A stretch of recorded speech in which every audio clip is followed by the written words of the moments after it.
Assalamualaikum warahmatullahi wabarakatuh.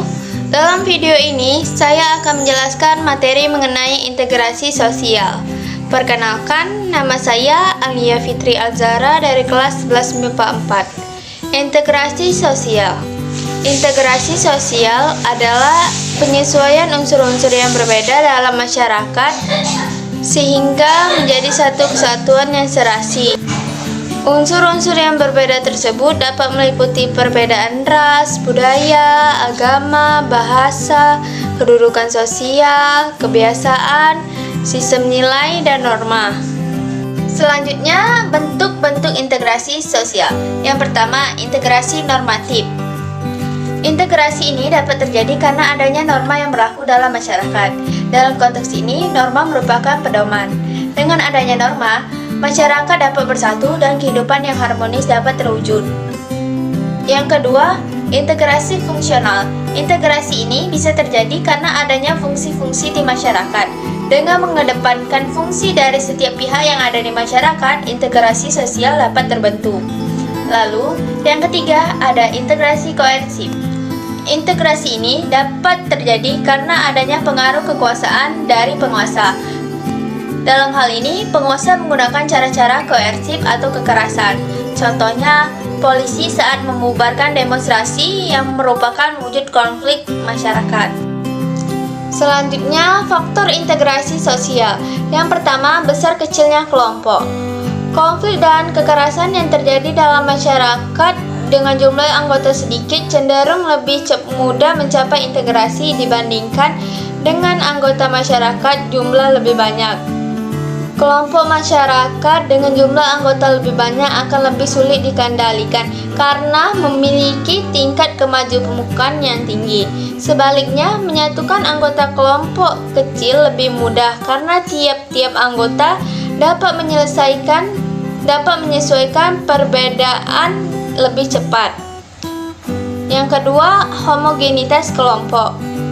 Integrasi sosial dalam masyarakat yang memiliki tingkat homogenitas tinggi cenderung lebih cepat terwujud. Sebaliknya, tingkat homogenitas yang rendah akan menghambat proses integrasi sosial. Apabila masyarakat yang terlibat konflik berasal dari suku berbeda, integrasi cenderung lebih lama terwujud karena diperlukannya proses penyesuaian terhadap kondisi masyarakat yang berbeda. Yang ketiga, aktivitas komunikasi. Konflik akan lebih cepat selesai melalui proses komunikasi yang baik. Dengan demikian, efektivitas komunikasi mendorong integrasi sosial lebih cepat terwujud. Yang terakhir, mobilitas geografis. Integrasi sosial dalam masyarakat yang memiliki tingkat mobilitas tinggi seperti masyarakat perkotaan cenderung lebih lama terwujud. Sebaliknya, integrasi sosial pada masyarakat yang memiliki tingkat mobilitas rendah seperti masyarakat perdesaan cenderung lebih cepat dan mudah terwujud. Selanjutnya, proses terwujudnya integrasi sosial. Yang pertama, akulturasi. Akulturasi adalah suatu proses sosial yang terjadi apabila kelompok sosial memiliki kebudayaan tertentu dan dihadapkan dengan kebudayaan asing yang berbeda. Yang kedua, asimilasi. Asimilasi adalah suatu proses sosial yang ditandai dengan adanya usaha manusia untuk mengurangi perbedaan yang ada. Yang ketiga, akomodasi. Akomodasi adalah suatu proses usaha untuk meredakan pertentangan yang ada dan mencapai kestabilan.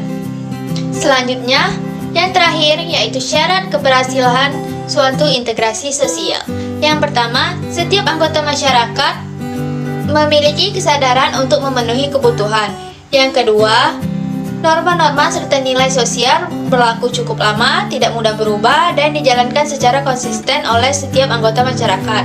Yang ketiga, masyarakat berhasil menciptakan kesepakatan bersama, di mana membahas norma dan nilai-nilai sosial yang dilestarikan, serta dijadikan pedoman dalam hal-hal yang dilarang dalam kebudayaan.